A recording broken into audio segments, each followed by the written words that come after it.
Hi, all. Welcome to Forte's Business Essentials series, a practical look at how to help you lead with impact.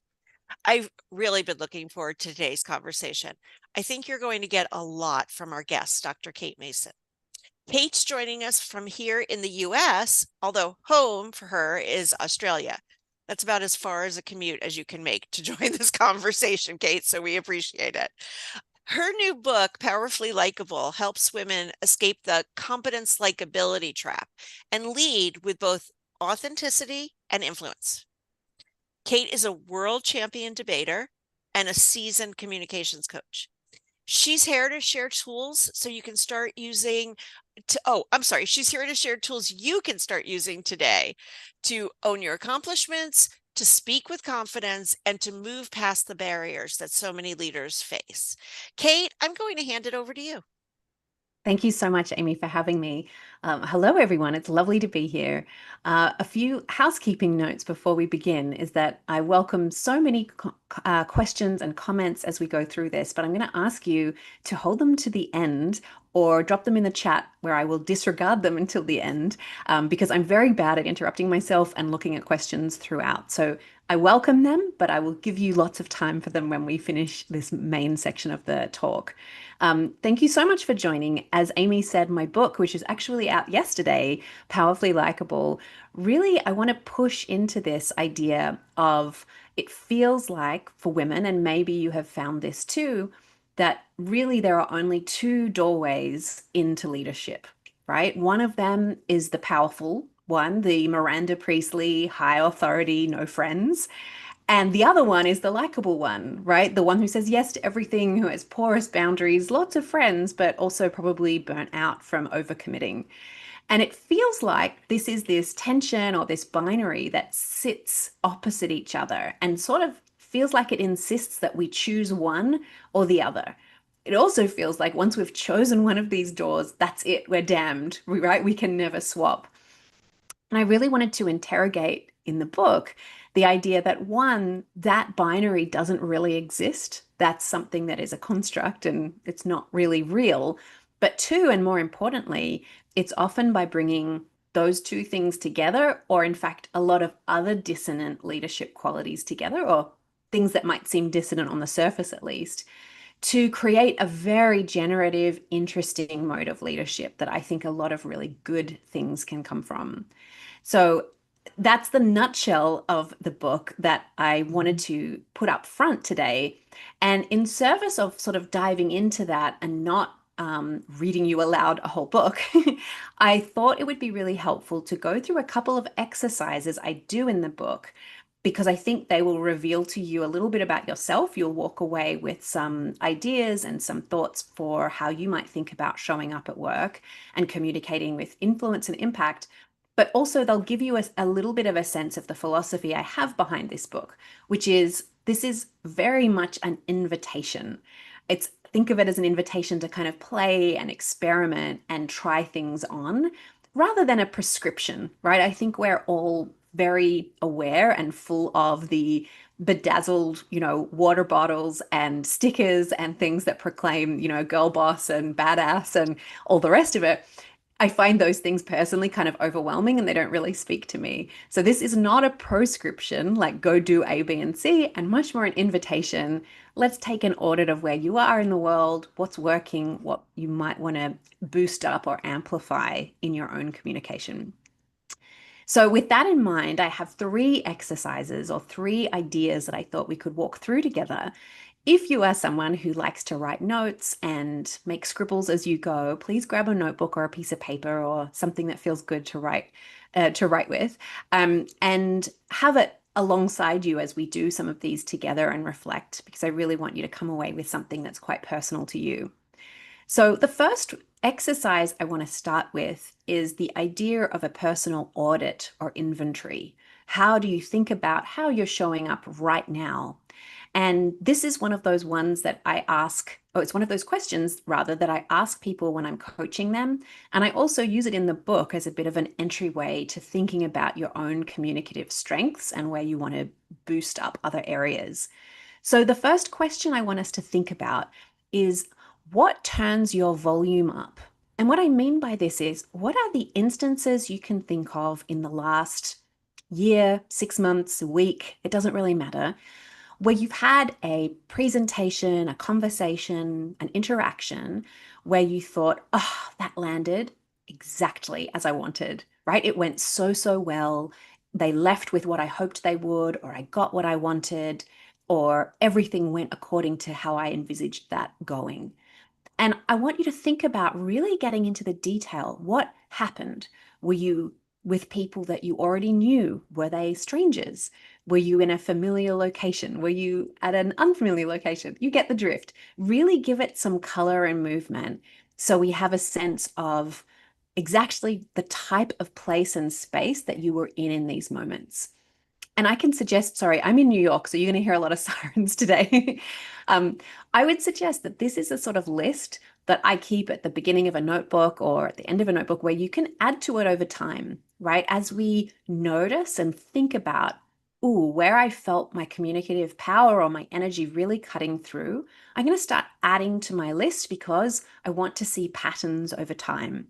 I want to understand this as an evolution of myself and sort of see, oh, there's a real pattern here or a similarity between those areas where I think I'm really showing up and doing a great job here.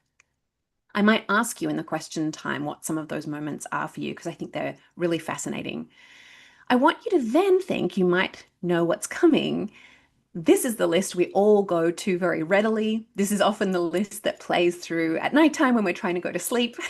What other things, conversely, that turn our power or our energy or our communicative impact down? Where do we find, oof, that did not go as I wanted? Something did not go to plan here, right? Was the rug pulled out from under me? Was I thrown under the bus? Was I on a stage? Was I behind the stage? What was happening in those moments for your own communicative power to feel diminished or dimmed, or that you felt uncertain or on shakier ground? And again, with this list, firstly, I want you to be gentle to yourself. We all have this list. I have this list, right? This is not a unfamiliar thing to me. But I also want you to be gentle in the extent that try and keep these two lists even, right? I don't want you to be just populating the like, I'm the worst list. I want you to be populating both and acknowledging that there are areas where you are really shining and feeling it. And there are also areas where you may feel a little bit smaller. The idea of these lists, or what I'm trying to get to with this audit, is two things. Firstly, it's a really helpful tool to help you understand those deficits and strengths in yourself and to give yourself a little bit of a guidebook to your own communicative patterns, right? Oh, hang on, I know I do really well when I'm one on one, for example, or I know I really crush it when I'm in a familiar environment. So, how might I set up myself to have more of those types of engagements at work, for example, right? How can I shape my work according to those strengths? And similarly, on the downside, how might I want to mitigate myself or boost up my power when I know I'm going to come into environments that are tricky? The other great thing about a list like this is that it's telling you that this is going to change over time. So it's a little bit of a snapshot of right now, but your list will be really different when you are 20, 30, 40, 50. It's going to change and flex over time. And that's, I think, a wonderful thing. My list as a 20-year-old would be very different to how it is to my list today. This is a really important the other thing that this list gives, I think this is a third reason when I said there are only two, not a great communicative moment for me. But the third reason that's really, really important is that we're trying to teach ourselves that or we're trying to show ourselves rather, that this list is going to be entirely different for each of us. What you have put for your own power up and power downs are dramatically different, I can tell you, to mine and to all of the other people on this call. And that is not a bad thing. That's actually the beauty of it. And so in the book, I'm trying to say part of finding actual authenticity rather than the pat word authenticity that I think gets thrown around a lot is we have to lean into what are the things we're already really, really good at and what are our superpowers. I actually gave another talk this morning, and one of the women I was there was just like, I'm a very, very strong empath. I do really, really well in one-on-one conversations, in like a coffee shop or a casual setting. And she was telling me this, like, sort of a little bit self-conscious or a little bit embarrassed. I was like, this is brilliant. You're going to be trying to have more of those in her context. First client meetings, you're going to try and do them one-on-one, and you're going to try and do them in like a familiar casual setting. That's going to really help boost you up. So those are the reasons that this audit is really important. And I would encourage you, if it resonates with you, keep it alive. Pop it in one of those notebooks that you're going to see and happen across, and add to it as you go on. This moves us into the next question that usually comes up is, I want to move us to a second exercise, which is really the idea here of, okay, she's given me this list of things that are where my power is up and my power is down. I'm looking at that down list and I don't feel great about it. So I wanted to go through what are some behaviors that you might be noticing, and let's categorize them and see if any of them resonate with you. And you might want to experiment with changing or moving a little degree around. Now, this is a list that is not going to be exactly you, right? In fact, it may be a list that doesn't resonate with you at all. It's a list really designed to provoke and help you understand, oh, these are the things that are going on in the landscape when we talk about maybe diminishing our communicative impact. And maybe there are some things that I want to kind of get in there and play with. Maybe the whole list will resonate with you. Again, this is an invitation, not a prescription. So let's kick into them. The main way I think about this list, if I think about how to categorize this, is, are there things that might be undercutting our power at work, right? Are there things that might be undermining us or doing us a disservice in the way that we're actually showing up? And when we start thinking about it like that, it's helpful to then understand, oh, I'm doing those things, and here are some ways forward that help me move around those or mitigate those. So the first one is a concept I wanted to talk about. And yes, I've said this is an exercise. It gets exercisey, I promise. But this concept, I think, is really foundational to understanding this, is what I term imposing syndrome. Now, I know we're all familiar with imposter syndrome, and I don't want to spend much time on that for lots of reasons. I talk about it in my book, but I think we can leave that to one side for the moment. Imposing syndrome is something really different. And actually, I think it's very insidious. We're doing it all the time and we don't even notice it. So you may have a sense of it from the name, but I'll give you an explanation of what I really mean. Imposing syndrome, in my definition, is actually the fear of making an imposition because we think, right, whether that's right or wrong, that imposition will negatively affect our likability. So think about if you have to ask for, say, resources or time or advice.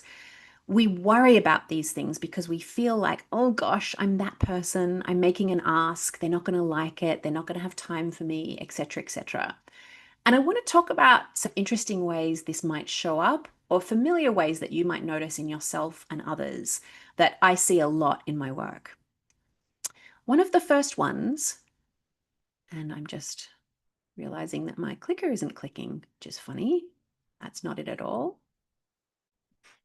Here we go. One of the first ways is the disclaimer. Okay, so you might be this person or you might know this person, the person who disclaims, and it sounds a little bit like this. I might be wrong, but I'm not an expert, but I've never done this before, but oh, I'm sure you've already thought of this. Right before we've even got to the meat of what we're saying, we've held up a big flag saying, don't mind me, I'm not important, my contribution is not important. And the intention, I think, behind these is a good one, right? The intention is, oh, I don't want to waste people's time. I don't want to say something that's already been said. I hope this isn't too obvious. These are very emotionally aware feelings and impulses that I think are beautiful and thoughtful and collaborative and lovely. But what they actually do in practice is when we use these disclaimers in this sort of language, it diminishes whatever the thing is that we're about to say. So if I had begun this talk to you and said, you guys, this whole thing might be wrong, but I've got this exercise that I might want to walk us through, right? immediately you're wondering, oh, I don't know about this. Right? You've immediately put whatever content I was about to say with you've put a little invisible question mark over it in your own mind. And we don't need to be able to disclaim like this. We can just say, hey, something I've been thinking about, or something that's top of mind, or you make a great point. I thought of this too. And it's a very, very different result in your own engagement in the conversation, but it also allows other people to just hear the actual content of what you're saying rather than necessarily thinking, oh, I'm not sure about that. So again, I position this as an invitation. If this is something you're noticing in yourself, or maybe this was something you wrote about in your initial audit, it might be something that you want to think about like, are there other ways I could be framing or giving myself more credit? Because maybe, in fact, I am an expert in this, or maybe I have some really relevant expertise that would be helpful to share with the group. So that is the disclaimer. There are lots of genres of imposing syndrome, though. So a second one is the minimizer. This one is one of my favorites. I used to do this a lot, and I'm not exactly sure when I noticed it, but once I noticed it, I was kind of horrified. I was like, wow, I'm doing that a lot. It'll just take 2 seconds. Could I just stop by your desk? Oh, I promise this won't take long. And my favorite, no worries if not, right? Because often there is a worry if not. Often if I need to get those notes from you today because my boss has been asking for them or we need them by end of day for an external client or stakeholder, it is a problem if we don't have it. And this is one of those things that I think happens very, very naturally. And again, the impulse is communal and collaborative and lovely, but the impact of it, if someone tells me, no worries, if not, in an email, I will assume I do not need to get them that thing, right? It's immediately not important on my to-do list. If they had said rather, hey, Kate, can you give me those notes because I'm seeing someone else this afternoon and I need to share it with them, I'd be like, absolutely, here they are. And I wouldn't think differently of them or question their likability or their presence in my in in in my interaction. So this is the minimizer. A third type of imposing syndrome is the serial downplayer. Now, I know you are all very credentialed and wonderfully accomplished people. Have you ever been a little self-conscious of your likability of these accomplishments and downplayed them in front of others for fear of being too much or too braggy or too anything? This serial downplayer sounds a little bit like this. I studied in Boston is a great one when you went to Harvard. The department grew really big over the past 2 years when you grew the department, or someone who says, oh, it's just a master's degree, right? They've just said, oh, it's nothing special. Oftentimes, this is a particularly common trait amongst the women I coach. We devalue things as soon as we obtain them. So the minute they are ours, the minute we have got that credential, we immediately want to downplay it. It's a really funny and interesting pattern that I've noticed, and I see it a lot. These types of things are interesting because they're a response to like you don't want to be that person who's always mentioning that you went to Davos or something, right? That would be annoying to somebody. But at the same time, there's probably ways in which this information or this expertise might be really instructive in the situation you're in. So, for example, if you said, when I worked at Google, one of the things we did was X, I wonder if something similar could be useful here in this instance because you're not boasting about the fact that you worked there. You're explaining and validating and giving credence to something and some experience and showing the applicability or the relevance to the current situation. That's something that's very useful and gives you a little bit more credibility than you had just saying, hey, what about this idea? Right? It anchors the idea for people. So this is the serial down player, or just even the down player. Uh, and have a think if that's something that you might be doing to you and doing a disservice to yourself in the process. That might be something that you want to sort of turn up a little bit or start using a little bit more freely if you had felt a little bit constrained about it. And the final one here is the accidental underminer. And why I say it's accidental is because I don't think anyone sets out to do undermining with any of these. But this one is my particular pet peeve, which is when someone says something very sensical and smart, and then at the end of it, they realize I've been talking for a while, I'm not sure if everyone's with me, and they say, does that make sense? And I think this has a really interesting, uh, every time I share this with a group, I get lots of different responses. One is, that is so patronizing. Of course, it made sense. Like, do you think I'm a fool? Right? So some people find it very offensive in the like, oh, it's talking down to me. And other people find it like, oh, you've just diminished yourself. Like, do you assume that you routinely don't make sense? And this is the moment that you've chosen to ask for that. So it's a divisive one, but I think it tends to undermine what you've just said. If you're saying like, does that make sense? Like, what would I know? A much better way would be to say, you know what, I've been talking for a while. I want to make sure we're all on the same page. Is everyone with me? Or are there any questions before we move on? It's just a nicer way of having that same consensus driven impulse, but using language that's a little bit different around it. So this is the second exercise, which I would love to hear when we open the conversation up, if these are resonant with you, or if you've thought about them, or even if you've been, I guess, irritated by those in your own work, right? Have I done that and then regretted it afterwards is quite interesting. You also importantly may do these behaviors and not worry about them, right? And I want to make that quite clear. Again, this is an invitation, not a prescription. If these things are serving you and they're working for you, that's wonderful news. This is much more in the spirit of like, these are an example of things that might not be serving you, and let's dig into them and sort of push up against them and see.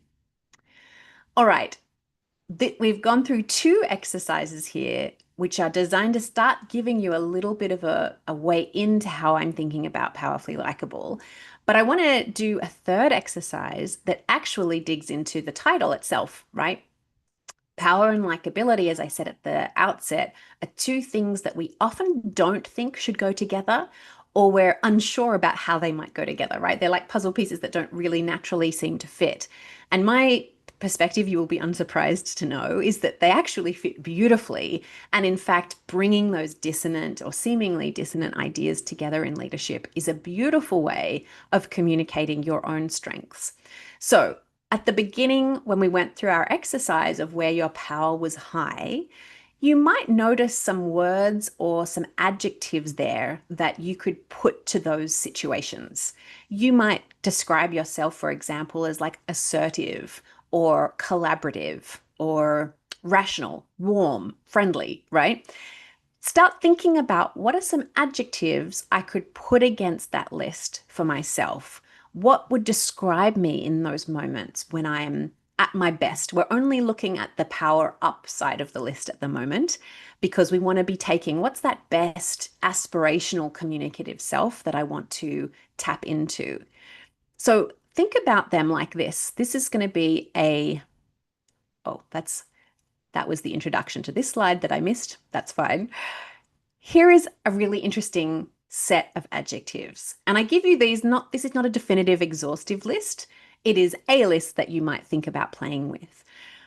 You'll see on the left-hand side in the red box a series of adjectives that are traditionally coded male. And what I mean by that is not that they are only belonging to men, but in the literature we talk about things that are coded female or coded masculine or coded feminine, meaning they are masculine adjectives. So things like being assertive, rational, fact-based, ambitious, etc. would be masculine coded. And the other column you'll notice are traditionally feminine coded. Now, you could talk about these in lots of different ways. I'm just using that language from the literature. Caveat, I understand gender is not a binary, etc., etc.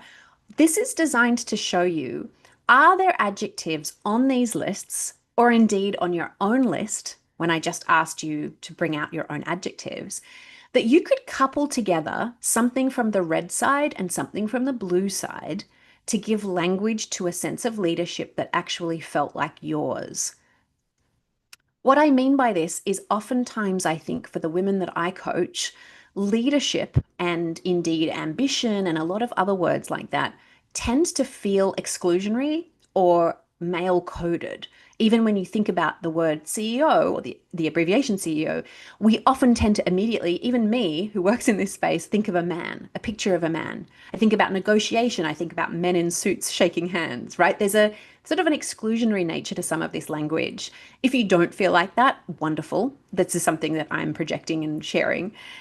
I am really interested in how are the ways we can re-language or give new language to our own leadership style such that we can sort of summon an interesting person or persona or part of ourself in that moment that actually feels super like us. So I'll give you an example. One of the clients I work with looked at this list and she was like, oh my gosh, I absolutely have felt that I have found my sense of leadership. And I was like, tell me more. She said, I think I'm ambitiously communal. And I was like, that's an unusual combination. Like, I wasn't expecting that one. Tell me more. And she said, well, I'm super, super ambitious. And I've always felt a little bit of a stigma around claiming that word or talking about that word for myself. But actually, I'm ambitious in service of my team doing really well. I want all of my team to come with me and for us all to, get win these goals together. And that's actually how I think about my leadership. I want a lot and I have high expectations and I want to bring everyone with me. And it really helped coalesce a sense for her of how her leadership shows up in a way that wasn't performative or different or masculinized or over feminized, but really just felt like herself. Um, I have tons of other examples of this. I did give this talk semi recently, and a man came up to me afterwards and he's like, I think you are rationally warm. And I was like, I'll take that. Rationally warm. I can live with that. But it's an interesting play to think about what types of things might we want to be mixing together to give our language in a way, give ourselves the language in a way that opens up a sense of leadership or a sense of showing up and communicating well that helps us give that almost mental shortcut to like, oh, great, the spotlight's on me, let's go. This is how I'm thinking about it. So I think this is a really helpful exercise to help shift into that gear should you need it or should you find that a little bit trickier to find. This list, I did say at the beginning, but I'll say it again, is not exhaustive. Obviously, there are thousands of adjectives you could be choosing from. I'm just giving these as a little bit of a taste of how you could be thinking about that mix and bringing together, most importantly, that sort of feelings of oppositions or like dichotomous ideas, actually marrying them together to make what I think is a much more generative, interesting version of leadership.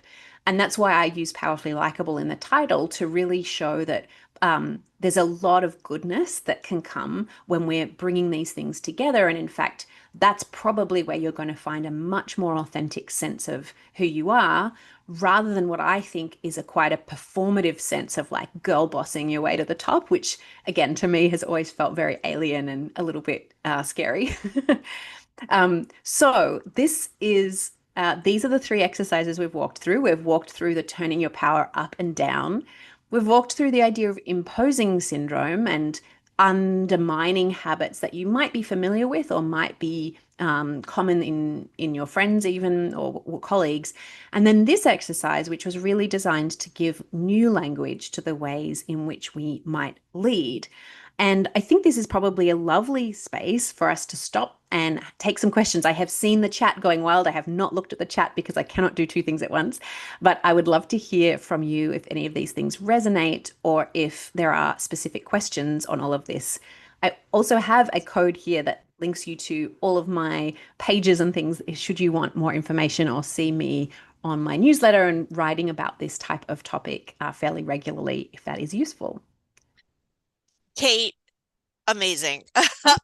First of all, I was waiting for you to go to the does it make sense? I was wondering where I fit in, and who knew I had a whole fourth category all Yeah. to myself. I say that all the time. Oh, I have a lot of questions for you, but I'm wonderful. going to respect our audience's questions first. So I'm going to dive into those, and please keep typing them in the Q&A function. But early on, when you were talking, someone remarked that they were really excited to read Powerfully Likeable.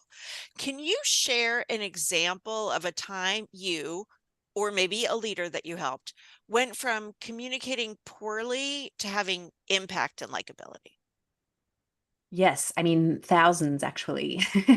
um, so let me think of a really illustrative one. I have somebody who came to me, and I often work with people at an inflection point. You know, they've just been made a manager, or they have moved into a new organization, and there's something that's different for them. Maybe they're presenting to a bigger group, for example. And this woman had been given a promotion, and the most hyper competent, brilliant person you've ever met. But she really, really, there was a big delta between, I think, who she actually is and the way she was coming across. So, for one, her physicality was very different, right? She would sort of like hold herself smaller and head down and like look quite diminutive in even on a call like this. And she sent me some footage of some panels that she had been on. And even her body language and physicality and the way she was answering questions, she was always the last person asked, even though she was in the middle of the panel. So it wasn't like they were just getting to her at the end. She was just her presence really kind of said, "Don't look at me." Right. So we did a lot of work on her physicality, and I talk about that in the book. We didn't get exactly to physicality today because we're on Zoom. It's a bit trickier. So we worked a lot on her physicality, but we also worked on, she had had a lot of really undermining. Again, I cannot stress how competent and how much expertise this woman had, but she would not tell you about it in her conversations. So we went through this panel discussion where she was asked a lot of questions, and everyone else on the panel was like, "Oh, well, in my time, in the cabinet office, or in my time when I was, interning for blah blah blah," or they were really peppering their discussions with like, "This is where I stand, and this is in helping my credibility." And she was like, "Well, one thing I wonder is," and it was even like the "I wonder," like it wasn't even owning that it was her opinion or her perspective. So we did a lot of work for her, and this is by full admission, not every client is like this, but I think this is a really interesting one to think about. I think it's a little bit pat to say, you got to step into your power, but really it was her physical presence entirely changed. She literally sat differently. She asked questions differently, and she began to actually volunteer a lot more, such that she was telling me over time, we still work together actually. We worked together for about 2 years. And over time, saying things to me like, "Oh, my boss, who's, I'd say in her early 60s, she's, she's told me that she wants to retire by the end of this year, and she says that a year ago she didn't think she would be ready to be able to hand over to me." And I think that's so, so interesting because her expertise in that time has not changed. Like, to be clear, right? She did not earn another degree or anything is different, but the way in which she was carrying and communicating and connecting is, I would say, 180 degrees different.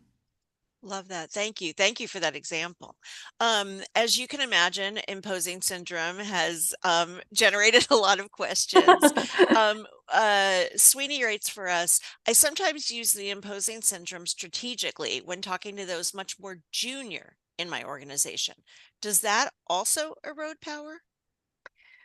It depends. So if you're trying to build trust with them, I can see the impulse to want to do that, or to show humility. I can see the impulse to do that. I think they would have a lot more trust in you if you actually had definitive statements about stuff and then were just like warm and open and friendly amongst that, right? Again, when we marry things, we don't have to choose only one. So I'm not saying get rid of all caveats or disclaimers, for example, and be very stern and adversarial. You could get rid of those disclaimers and then just be very, very accommodating and approachable, right? So you can balance it differently. You can change the language, but maybe keep your affect, or turn up your affect a little bit differently.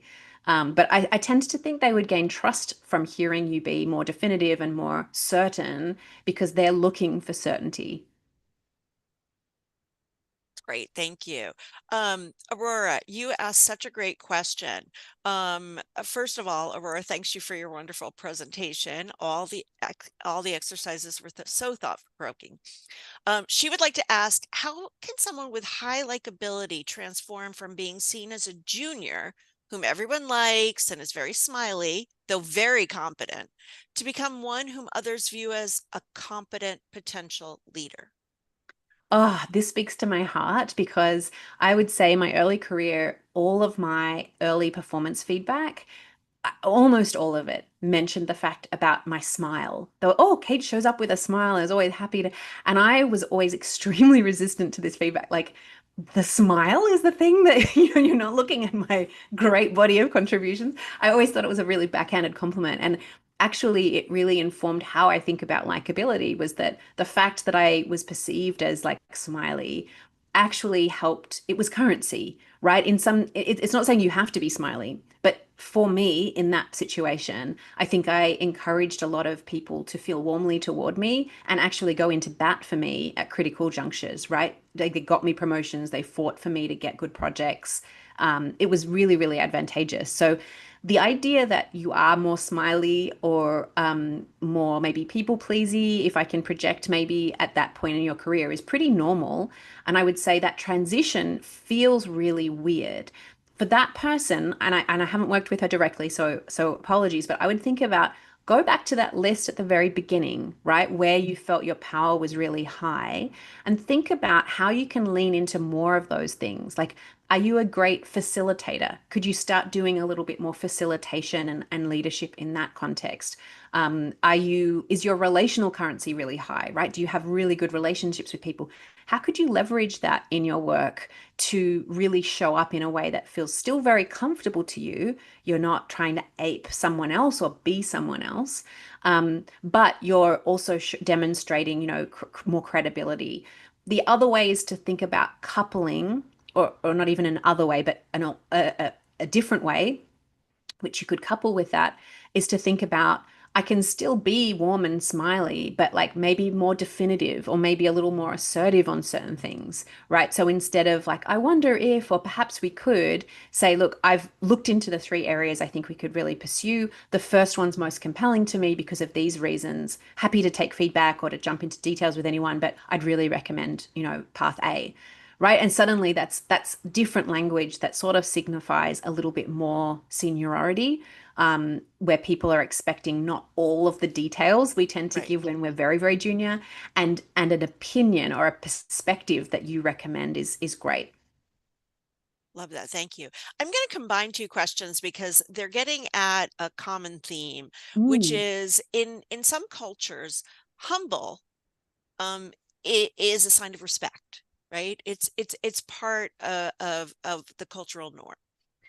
Wouldn't some of the undermining style of communications also reflect humility, respect, consideration for others? yeah, If you're looking up to leaders, you're showing them respect. Um, how do you strike a balance? it's a great question. We we think that being humble is antithetical to having authority. And actually, you can have, unsurprisingly from me, you'll hear, you can have humble authority, right? Which is that you're not going to be a dictator about stuff, right? Everyone must do X, but you're going to come with a perspective, and you can come with that perspective pretty strongly in a really approachable, humble way. So I understand I understand and deeply empathize actually with the feeling and the intention behind this question. I think the way I would think about it is if part of our communicative ideal is to get trust, right, is how we end up influencing, is people trust us.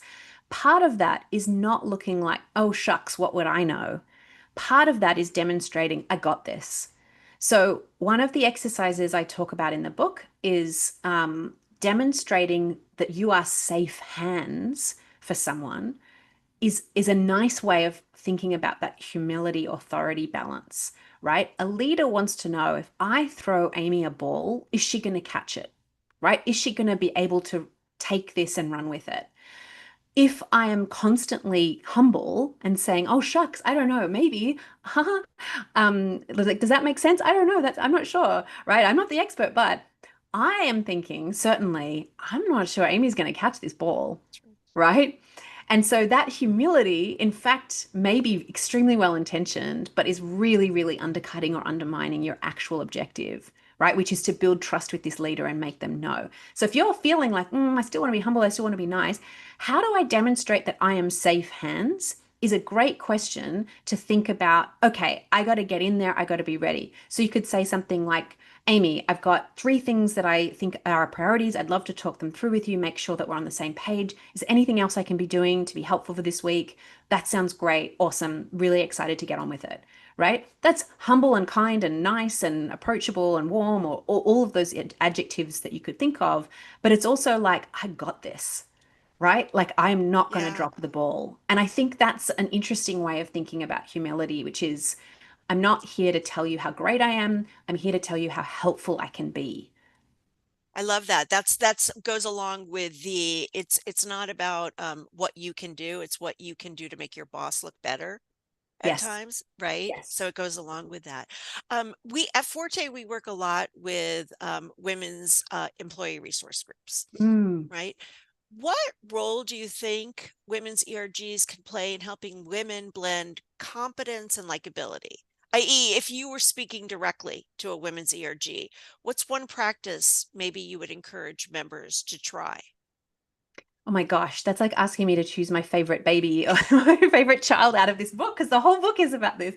Um, I think when I talk to, yeah, I mean, I do a lot of work. I run a lot of programs with women's ERGs. I talk a lot to them, so it's very familiar terrain for me. One of the things that I think about is that people are so hyper self-conscious about their likability that it almost holds them in a stasis. They're so afraid to act. They become a little bit paralyzed by it. And we're sort of very, very almost step outside of ourselves, wondering and worrying. Did that look bad? Was that email angry? Was it nice? Are there enough exclamation marks to make me look, friendly but not psychotic? Right? We're always sort of Enthusiastic, yeah. right, right. And I think I said sorry 7 times. Maybe I should have said it six. Like, this level of I think self-consciousness is really, at least it was my experience, and I see it a lot in the women I coach, is very, very draining and very, very hard, right? We're constantly sort of trying to mitigate and walk on all of these tightropes, which I fully understand and resonate and sort of have felt with. The best thing I can think about doing is a little bit related to this safe hands idea, but it's like, how can you phrased it, how do I make my boss look good? But how do I do visible work that is going to be driving things forward and be useful, right? Like be actually useful. Now, I don't mean taking on uh, un unsexy, annoying office jobs that don't drive forward the agenda of the company, like organizing an office party or something. Like, well, fine, you can do that or not. But this is what I'm intending here is the purposes of like find something central and be really excellent at it and be useful at it. That is a very likable thing to do. Right? People will think, wow, she really caught that ball, right? She really showed up and did that really, really well. That will go a long way to both helping your general likability, right? Because you have demonstrated like I got this, I'm here, let's go, I'm collaborative, I'm whatever.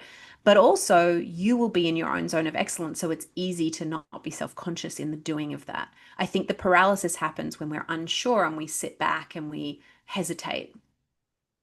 Great.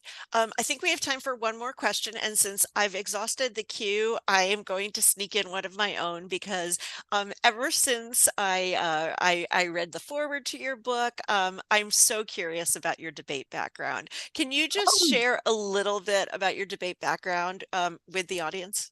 sure. Well, debate for me is this like very profound and foundational thing that I have done since I was about 10. So I started when I was very, very young and I was terrible at it. I must tell you that this was not a story of like, oh my gosh, what a prodigy. Like, no, I used to go bright red. I used to physically shake. You could see my hands shake. But something kind of kept drawing me back to it, which was this idea that you had this space, you had the floor for a couple minutes uh, at the time when I started, it was only, I think you had 2 minute speeches. It was very short. Um, to really present an idea that was yours and put a stake in the ground. And it wasn't necessarily my belief because debate, you just get allocated a topic and the side of the topic, right? It's not your own political belief or anything. But I found that so so fascinating and so compelling that I just stuck with it. And so I ended up doing a lot of it. And I would say like a lot of this has come from just the at bats, right? Like how many times I've gotten up and spoken is very, very helpful.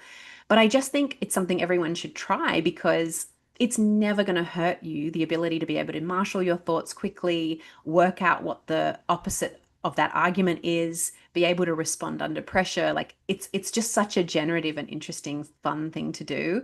And going to a debating tournament, which I managed to travel a ton. I went to Singapore and South Africa and a whole lot of really exotic places with it. And it was basically like the nerd Olympics, like it was just very joyful. So if you ever get a chance to talk to debaters, or if you've ever done debate, I see you, and my inner debate nerd salutes yours. I love that. I love that. Well, Kate, I can't thank you enough. This was absolutely fabulous. I hope everybody scans the QR code and runs out to buys the book because it's fabulous. And like you said, it just went on sale yesterday, I believe. It did, I yeah. want to turn it over to my colleague, Alexia, just to do a final wrap up. But for everybody on the line, thank you so much for joining us, and big round of applause, although it will be silent because everyone's muted, for Kate. Yeah, and just to echo Amy, thank you so much for sharing your knowledge, your research with our community, and then Amy also for facilitating that guided Q&A for our audience here today that had a ton of questions. So what I just want to talk about right now is some upcoming events that Forte has. For some of them are webinars, some of them are virtual programs. So we definitely keep busy here at Forte. And the first one I wanted to mention is this Friday we actually have a virtual leadership conference for individuals who are currently in their MBA program. So you can still sign up. It's not too late. So if you are a current student that's on today's call, highly recommend checking it out. Here's the QR code. You can also go to our website as well. Talking about webinars that we're offering for the next month. So there's two that I mainly want to bring to mind. Are there our leadership coach series, and so we're doing a three-part series. So we talked about professional networks, and now we're going into mentorship. So beyond advice, the true role of a mentor. So we'll be talking about what is a mentor, how can they help your career, and any kind of advice that you need with that. And then the last one we want to mention is our next business essentials, which is an allyship guide for people with power. So definitely stay tuned. Again, all this is on our website. We have the QR codes here if you'd like to sign up. But that's kind of what we wanted to share with you all here today. And with that, that's kind of the conclusion of the webinar. I hope everyone has a great rest of the day. And thank you once again to our guest speaker, Dr. Kate Mason.